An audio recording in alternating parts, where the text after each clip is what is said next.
1편의 말씀입니다. 시편 51편의 말씀, 오늘도 드라마 바이블로 함께 듣도록 하겠습니다. 다윗의 시, 인도자를 따라 부르는 노래. 다윗이 바세바와 동침한 후 선지자 나단이 그에게 왔을 때,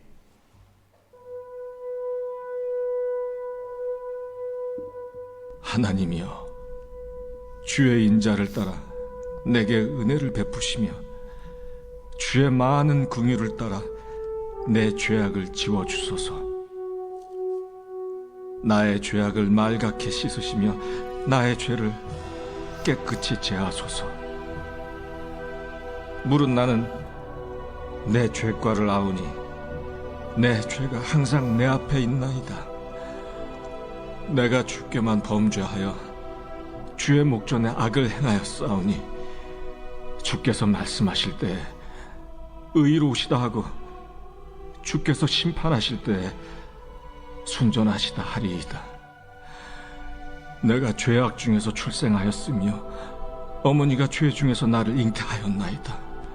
보소서, 주께서는 중심이 진실함을 원하시오니 내게 지혜를 은밀히 가르치시리이다. 우슬초로 나를 정결하게 하소서. 내가 정하리이다. 나의 죄를 씻어주소서. 내가 눈보다 희리이다. 내게 즐겁고 깊은 소리를 들려주시사 주께서 꺾으신 뼈들도 즐거워하게 하소서. 주의 얼굴을 내 죄에서 돌이키시고 내 모든 죄악을 지워주소서. 하나님이여, 내 속에 정한 마음을 창조하시고 내 안에 정직한 영을 새롭게 하소서. 나를 주 앞에서 쫓아내지 마시며 주의 성령을 내게서 거두지 마소서. 주의 구원의 즐거움을 내게 회복시켜 주시고 자원하는 심령을 주사 나를 붙드소서. 그리하면 내가 범죄자에게 주의 도를 가르치리니 죄인들이 주께 돌아오리이다. 하나님이여, 나의 구원의 하나님이여, 피 흘린 죄에서 나를 건지소서. 내 혀가 주의 의를 높이 노래하리이다. 주여, 내 입술을 열어주소서. 내 입이 주를 찬송하여 전파하리이다. 주께서는 제사를 기뻐하지 아니하시나니 그렇지 아니하면 내가 드렸을 것이라. 주는 번제를 기뻐하지 아니하시나이다. 하나님께서 구하시는 제사는 상한 심령이라. 하나님이여, 상하고 통회하는 마음을 주께서 멸시하지 아니하시리이다. 주의 은택으로 시온의 선을 행하시고 예루살렘 성을 쌓으소서. 그때 주께서 의로운 제사와 번제와 온전한 번제를 기뻐하시리니 그때 그들이 수소를 주의 제단에 드리리이다. 오늘 우리에게 주신 하나님의 말씀입니다. 오늘 이 아침도 하나님의 은혜가 함께 하시길 간절히 소망하고, 또 온라인으로 예배 드리시는 모든 성도님들에게 하나님께서 함께 하시는 동행의 역사가 있기를 간절히 소망합니다. 오늘은 나의 죄를 깨끗이 제하소서라는 제목의 말씀으로 함께 은혜를 나누려고 합니다. 드라마 바이블로 함께 읽었던 이 시편 51편의 말씀은요, 여러분이 너무나 잘 알고 있는 이야기가 담겨져 있습니다. 사무엘하 11장에서 12장에 나오는 다윗 왕의 범죄에 대한 이야기를 배경으로 하고 있습니다. 표제를 통해서 알 수 있을지 우리아의 아내와 간통하고 또한 우리아를 죽음으로 내몬 다윗 왕의 구체적인 이야기와 본 시편이 연관되어 있다라는 말입니다. 바세바 사건으로 나단 선지자의 책망을 받은 후에 기록된 시입니다. 이후 여러 상황에서 회개의 기도로 사용되면서 회개란 어떤 내용과 형식을 지녀야 하는지를 잘 보여주는 시편입니다. 이 시는 짧게 하나님이여 혹은 여호와여라고 부르며 시작하는 탄식시의 전형적인 형태를 가지고 있습니다. 시인 다윗은 하나님의 인자와 긍휼을 의지하여서 용서를 구하고 있습니다. 인자와 긍휼은 그렇게 할 의무도 없고 또한 이후의 보상을 기대할 수 없음에도 불구하고 베푸는 호의를 말합니다. 시인은 철저히 자신이 죄인이라는 사실을 인정하고 있습니다. 그러면서 어떠한 변명도 시도하지 않습니다. 의로우신 분은 주님뿐이시며 자신은 태어날 때부터 죄인이라는 고백을 합니다. 이는 저는 뼛속까지 죄인입니다라는 것을 인정하는 이야기입니다. 이후 다윗은 여러 단어들을 계속 사용하면서 계속해서 용서를 빌고 있습니다. 6절에서 9절을 보면 그야말로 죄를 용서를 구하는 것이 싹싹 빈다. 누군가에게 잘못했을 때 혹은 부모님에게 잘못했을 때에 어린 마음에 싹싹 빈다라는 것처럼 여러 가지 단어를 이용하여서 자신의 용서를 싹싹 빌고 있습니다. 하나님이 보아주기를 원하는 다윗의 이런 중심의 진실함, 이란 것은요, 죄를 뉘우치는 마음입니다. 이처럼 이 회개는 자신이 용서받을 가치 없는 죄인임과 오직 하나님의 용서 외에는 어떠한 희망도 없음을 고백하고 또한 철저히 뉘우치는 것으로 시작합니다. 자신이 죄인임을 철저히 고백한 이후에 시인 이 다윗은요, 자기 안에 깨끗한 마음을 창조하시고 그리고 정직한 영을 새롭게 해달라 이렇게 기도합니다. 이 표현은 자신에게 좋은 것이 전혀 없다라는 것을 의미해요. 자기 안에 선한 것이 없으므로 하나님으로부터 선한 것을 받지 않으면 안 된다라는 것을 말합니다. 그 내용이 11절과 12절에 기록되어 있습니다. 다윗은 이전에 다른 이들에게 주의 도를 가르쳤던 왕으로서 하나님이 그 영을 허락해 주셔야만 죄인들을 가르쳐 주께 돌아오게 할 수 있다고 말합니다. 이처럼 회개는 한 번만 용서해 주시면 제가 다음에는 잘하겠다라는 것이 아닙니다. 자신이 과거에 죄를 지었을 뿐만 아니라 현재도 선한 일을 행할 수 없는 능력이 없음을 인정하는 것이 바로 회개입니다. 바른 회개는요, 모든 선한 것은 나에게 있는 것이 아니라 하나님께 있고 하나님으로부터 나온다는 사실을 인정하는 것이고 그것을 인정하며 하나님께 구하는 모습을 말합니다. 회개는 하나님을 전적으로 예배하고 섬기겠다는 마음을 말하는 것입니다. 그런데 시인 다윗은 어떻습니까? 하나님이 원하시는 제사가 상하고 통회하는 마음이라고 다시 한번 확신하고 있습니다. 17절에 그렇게 말하죠. 상하고 통회하는 마음. 하나님을 의뢰로서 제사보다는 마음의 간절함을 원하시는 분이기 때문입니다. 시인은 개인의 제사가 아니라 공동체적인 예배로 드리겠다라는 고백도 합니다. 다윗은 이스라엘의 왕이었습니다. 왕의 범죄는 개인의 문제에 그치지 않습니다. 그 개인의 범죄가 자신에게서 끝나는 것이 아니라 자신이 다스리고 있는 그 나라에게까지, 그 민족에게까지 이스라엘의 운명에 영향을 미친다라는 말입니다.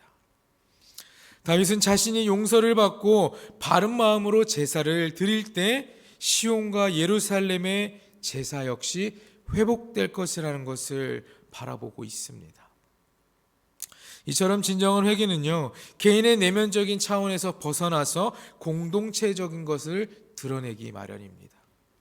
한 사람이 회개함으로 공동체가 회복하고 또한 변화되는 현상, 이것이 바로 회개의 열매인 것입니다. 이 세상을 살아가고 있는 우리들도 그렇지 않습니까? 우리는 하나님 앞에 늘 나와서 우리의 죄를 고백하고 또한 하나님 앞에 선한 것을 얻기 위해 늘 간절히 구하고 기도하고 있습니다. 단지 나를 위해서 그렇게 기도하는 것일까요? 물론 나의 잘못됨, 나의 죄짐을 깨끗이 씻김받기 위해서 기도하고 하나님 앞에 회개하는 걸 수도 있지만 내가 그렇게 회개하고 변함으로써 나의 삶은 당연히 변하는 것이고 나의 사랑하는 가족들, 내 주변에 있는 많은 사람들에게도 이 선한 영향력이 끼쳐지기 때문에 내가 변함을, 나의 회개를 고백할 수 있어야 한다는 말입니다. 그래서 나의 개인적인 이 회개의 고백이 나에게서 끝나는 것이 아니라 내가 속해 있는 공동체, 내가 살고 있는 이 나라, 이 민족, 이 세상 가운데에서 분명한 능력이 있다라는 것입니다. 하나님의 능력을 통해서 그들이 변화할 수 있고 또한 아픔과 상처들이 치유받고 회복될 수 있다라는 것입니다. 우리도 다윗처럼 그것을 깨닫고 고백하고 주님께 회개를 구할 수 있어야 할 것입니다. 여러분이 잘 알고 있는 것처럼 다윗의 이 밧세바 사건은 어떻습니까? 정말 끔찍한 사건이죠. 정말 다윗은 끔찍한 죄를 지었습니다. 하나님의 마음에 합한 자였습니다. 다윗은 그러한 자, 하나님의 마음에 합한 자였던 다윗이 간음한 죄를 집니다. 간음죄만 지지 않았죠, 여러분. 살인죄까지 하지 않았습니까? 자신이 간음한 그 밧세바의 남편 걸리지 않기 위해서 그 햇사람 우리아를 어떻게 했습니까? 전장 맨 선봉에 나가게 해서 죽음을 맞이하게 하지 않습니까? 간음죄와 살인죄를 연거푸어 짓는 것은 상상할 수도 없습니다. 지금 시대에도 사실은 좀 상상할 수 없는 일이지 않습니까? 그런데 우리가 하나님의 말씀을 보고 듣고 배우고 하는 이 성경에 기록되어 있는 이런 이 사건, 그런데 이런 연거푸어 이런 사건들이 일어난다는 건 상상할 수는 없는 일입니다.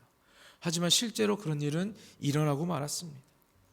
다윗은 자신의 죄를 은폐하기 위해서 살인까지 저질렀다라는 말입니다. 그런 어떻습니까? 그는 하나님은 모르실 거야라는 마음을 갖고 그런 죄를 지었을까요? 아닙니다. 내가 그 죄를 짓고 있는 상황에서는 아무것도 보이지 않는 것입니다. 하나님도 보이지 않고 내 주변에 있는 사람도 보이지 않는 것입니다.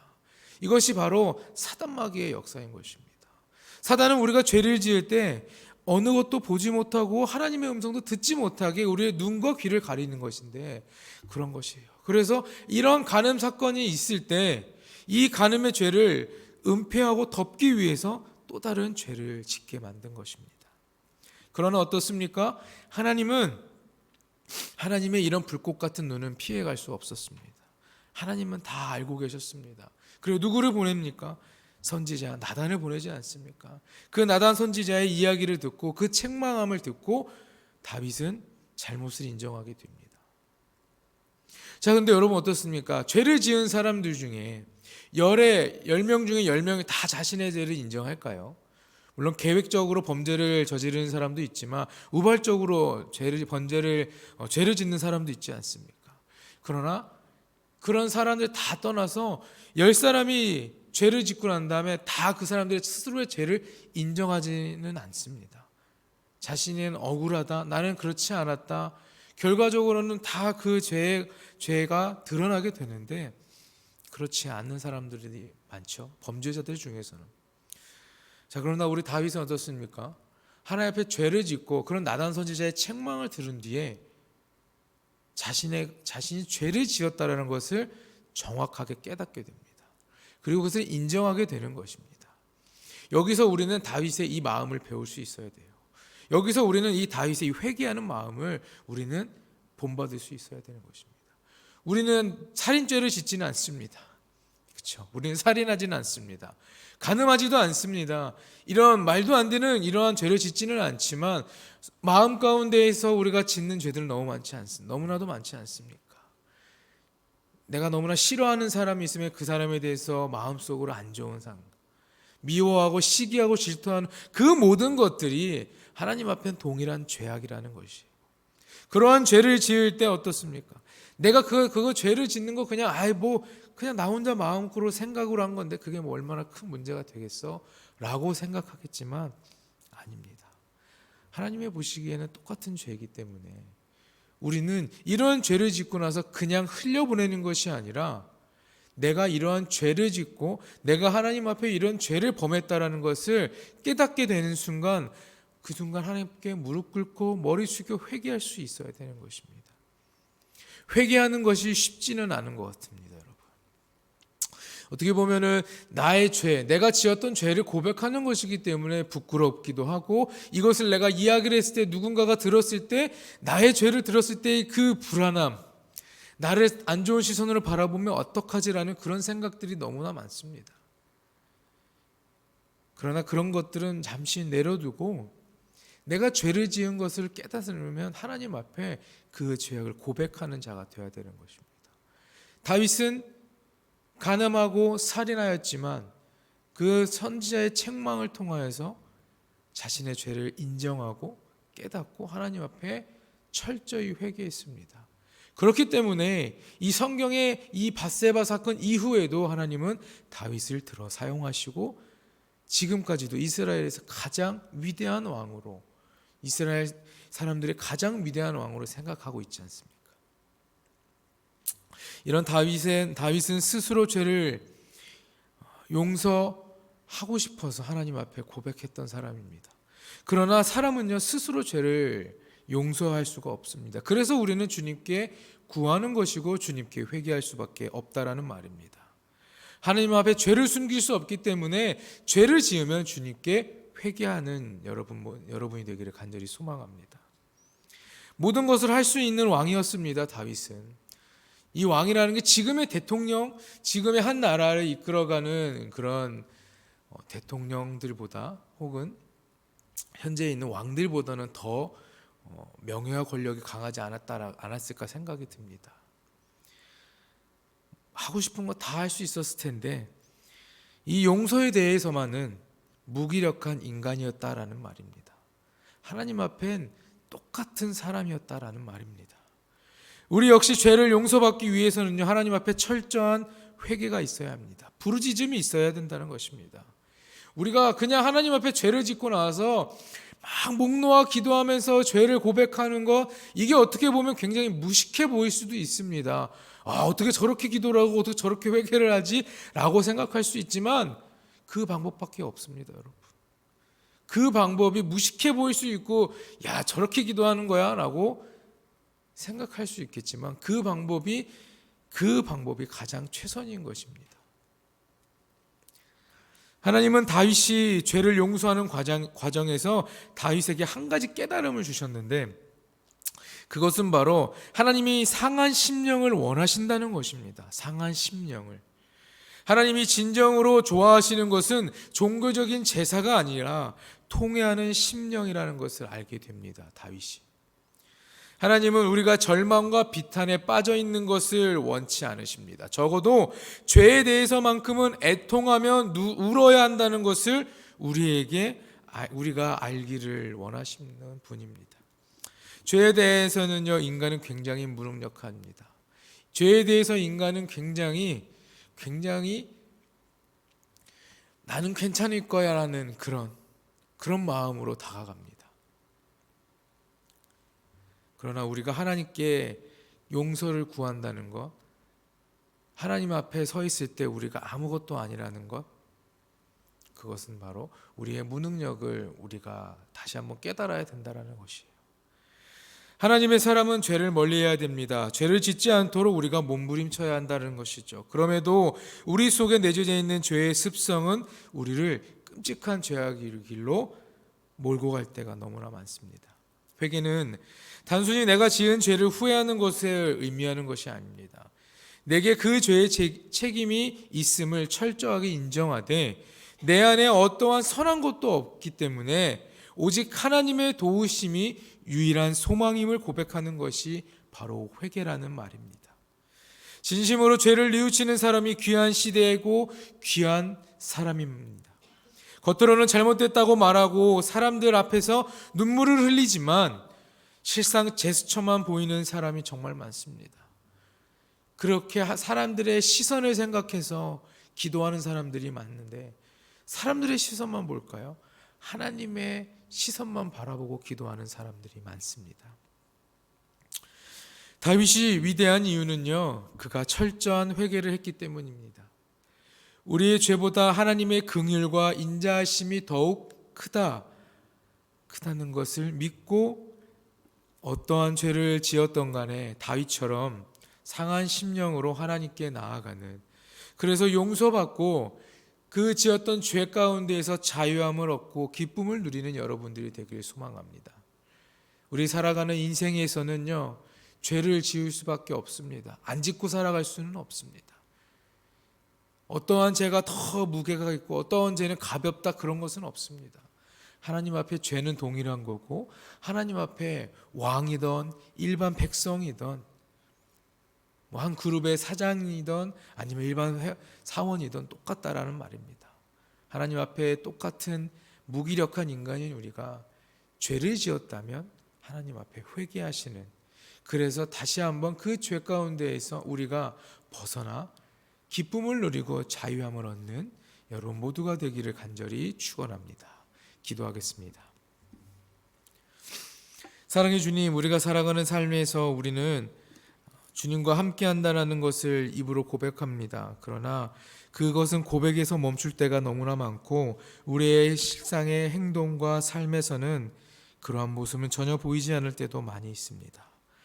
내가 주님 앞에 예배한다고 하고 주님을 높이고 찬양하는 그런 마음으로 이곳에 나왔지만 내가 이 예배당에서 예배를 드리고 나가 세상으로 다시 나아갔을 때는 내가 하나님 앞에 드렸던, 하나님 앞에 서 있었던 그 거룩함은 사라지고 일반 세상에 있던 사람들과 별반 다른 바 없는 삶을 살아간 때도 너무나도 많습니다.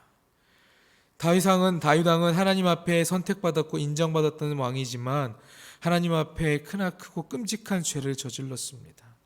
거기서 멈췄더라면, 그가 그런 죄악을 아무렇지 않게 생각했더라면 그가 과연 하나님 앞에 쓰임받을 수 있었을까라는 생각을 합니다. 그러나 하나님 앞에 자신의 죄를 인정하고 회개함으로써 그가 목숨을 다하는 그날까지 하나님 앞에 쓰임받았던 것처럼 사랑하는 불꽃교회 모든 성도들이 죄를 지을 수 있지만 그 죄를 숨기는 것이 아니라 하나님 앞에 구하고 하나님 앞에 씻김받는 역사의 삶을 함께 살아가게 하여 주시옵소서. 우리는 너무나 연약하고 무기력한 존재입니다.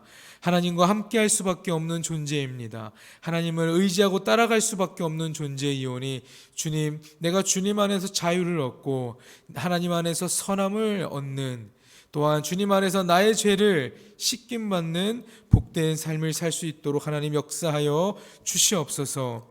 오늘 이 아침도 주님 전에 나오면서 드리는 예물이 있습니다. 사랑하는 손자, 손녀의 이름을 적어서 드린 예물과 또한 하나님 앞에 드리는 감사의 헌금이 있습니다. 주님, 우리가 살아가는 삶에 나의 일부를 조금씩 떼어 주님 앞에 올려드립니다. 주님, 드려지는 예물 가운데 역사하여 주시고 이 예물이 쓰이는 곳곳마다 하나님의 그 의미가 온전히 전달되게 하여 주시고 예수 그리스도의 향기를 뿜어내는 귀한 곳에 사용될 수 있도록 하나님 역사하여 주시옵소서. 오늘 이 아침도 함께 나와 예배하는 성도들이 있습니다. 하나님을 바라보고 주님 안에서 거하길 소망하며 이 자리에 나왔사오니 하나님 오늘 하루도 주님 지켜주시고 주님 함께하여 주셔서 기쁨의 하루가 될 수 있게 하시고 또한 내가 죄를 짓더라도 하나님 앞에 고백하고 주님께만 나아갈 수 있는, 주님을 멀리하지 않고 더욱더 가까이 할 수 있는 귀하고 복된 삶이 되는 거룩함을 잃지 않고 살아가는 우리 성도가 될 수 있도록 주님 함께하여 주시옵소서. 감사드리며 모든 말씀 우리 주 예수 그리스도의 이름으로 기도드립니다. 아멘.